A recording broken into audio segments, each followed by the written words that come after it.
Okay, so just to continue on with the NASW standards, again, research should cause no physical or mental harm to subjects. So that's pretty obvious in itself, but sometimes there's harm that we may not foresee. So that's why an institutional review board has to review a research proposal to talk about it out loud and make sure that there isn't any foreseeable risk or any potential harm that maybe the person who put together the proposal hadn't even considered before. So that's why it's important for your peers to review research studies before they begin the process of collecting data. So again, participants need to give informed consent. Informed consent needs to talk about why the study is being done, what's involved, any potential risks, what the benefits are, alternatives, how long they're expected to be in the study, is their data going to be protected in a certain way. So as much information as possible about what's involved in the study and what their participation is going to entail. And so sometimes this may involve deception to some degree, such as in the Milgram study, but participants need to know that there may be deception in the study, but they don't necessarily need to know exactly what that's going to be. But if there is going to be deception, again, they need to be debriefed afterwards. So the third point here is that participation is voluntary, so participants need to be aware of this. So there's been a number of studies in the past where participants have been told that they need to participate or that their participation is mandatory, where it really isn't. Part of the NASW standards is that all subjects are made aware that their participation is optional and they don't have to participate if they don't like the risks that they're hearing about in the informed consent process. A couple more points here is that researchers should fully disclose their identity. We'll talk a little bit about qualitative studies later on where there is covert observer. But ultimately, at the end of the study, the participants need to be made aware that research is going on and that people are collecting data. And the last point here is that research should avoid conflict of interest. So anytime somebody could get monetary gain from the research that's being done, or somebody may benefit from a patent that may impede upon their judgment about how the data is collected or how participants are gathered or how the sample size is increased, this needs to be something that the IRB is made aware of so that they can make a better judgment about how the study can go about being more ethical and avoiding harm. So we talked about a few of these already, but just to refresh your memory, so again, we need to avoid conflicts of interest and reveal possible conflicts of interest to participants in an informed consent. Again, we need to ensure confidentiality and anonymity. So a lot of times, instead of writing a participant's name on a survey, we would give them a random 8-digit number or something along those lines so that their name wouldn't be associated with their responses. So I'm sure you could think of a situation where perhaps somebody is reporting abuse or substance use in some type of survey, and it could be really damaging if their family members found out about their responses. If somebody is going to participate in our study, we need to ensure that their information is safe and that they're in control of it. Perhaps a really important point that a lot of people don't think about is that findings should also be reported accurately, and if there are any errors found, the researcher should work to correct this. So sometimes errors in reporting may happen beyond the researcher's awareness, and that's not necessarily an ethical violation in itself.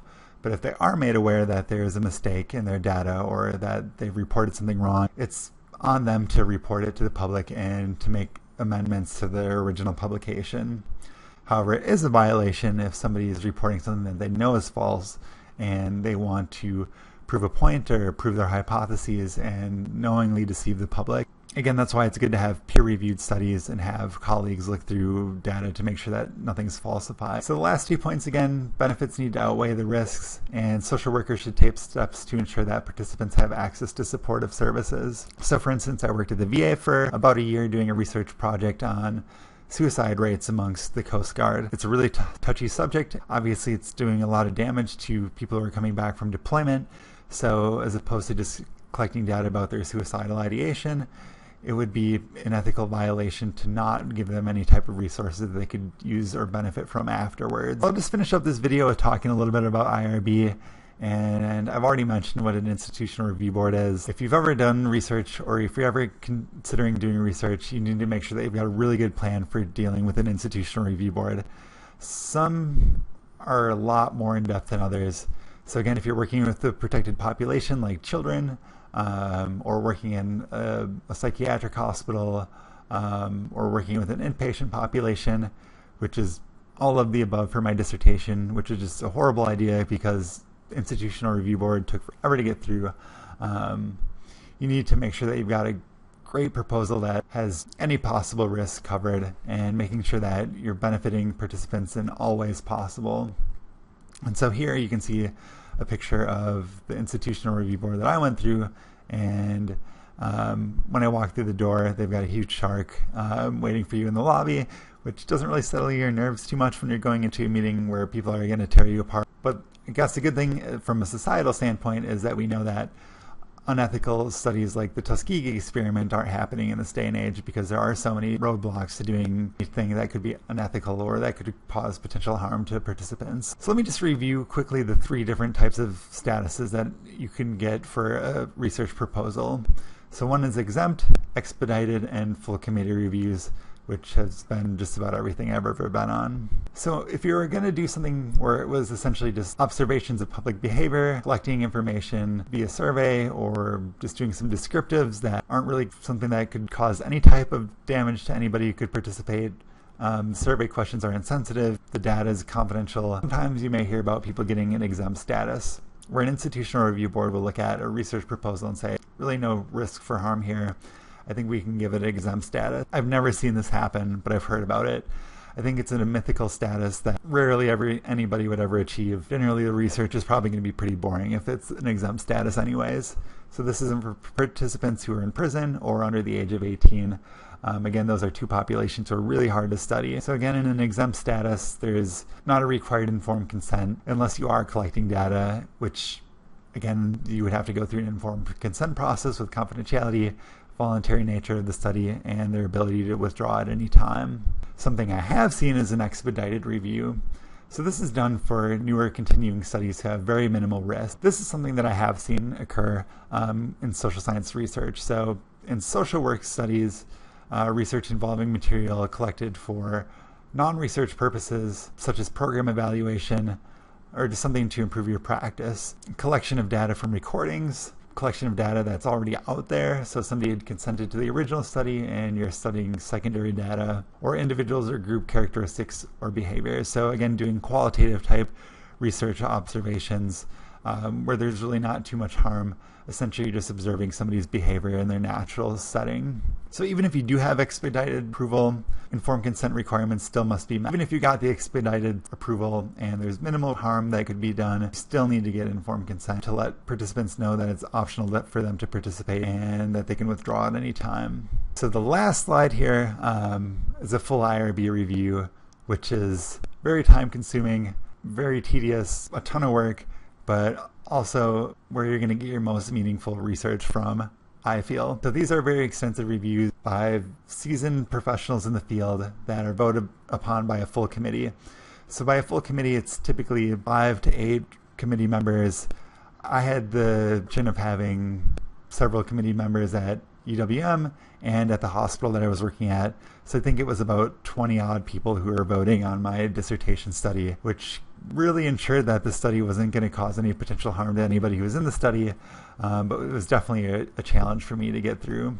But you can understand why that is, because we need to make sure that subjects are protected and that not just anybody coming off the street is going to be doing something that could be potentially harmful to somebody who's already a vulnerable population. And could you imagine if I did something to a vulnerable population that caused some harm? Do you think that hospital would ever open up their doors for research again? Probably not. So in these meetings, it consists of a summary of the proposals, so anything that could potentially happen in the study, what the risks and benefits are, how the data is going to be analyzed and stored. And typically data has to be stored for a number of years after the study, just in case there's any type of complaint. This includes a discussion of concerns related to the informed documents themselves. So even if you do get an approval, lots of times there's going to be some types of modifications to the informed consent. So for instance, in the study that I was doing at the hospital with children, I had about a 15-page informed consent. So any little detail that you could think about, it takes a long time to get through with participants, and it's generally best practice to give them some time to think about it afterwards. So you can see how this could be a really big process. And after a committee meeting, there's generally 3 different statuses you can get. Approved, which is probably not so common. It's very uncommon or very unlikely that you'd go through an IRB committee meeting and they would just say, everything looks great, you're good to go tomorrow. Probably not going to happen. Disapproval could happen. I've never heard of it happening where there's a study and they just say no right off the bat. But what typically happens is modifications. So generally the IRB will vote on it and they'll have a list of modifications that they'd like the researcher to make, whether it be the changes to the informed consent process or changes to the study itself or how the data is collected or stored. So for instance, in my study, I wanted to give out a $10 gift card, but committee members voted no on that because they thought that it could cause participants to engage despite their best interest, or that it would influence their decision-making process. So it was approved with modifications, and that's probably the most common type approval. So that's it for ethics, and that concludes the third module. So again, make sure that you're taking the quiz by the end of the week, and checking out the video about how to do literature review and web search.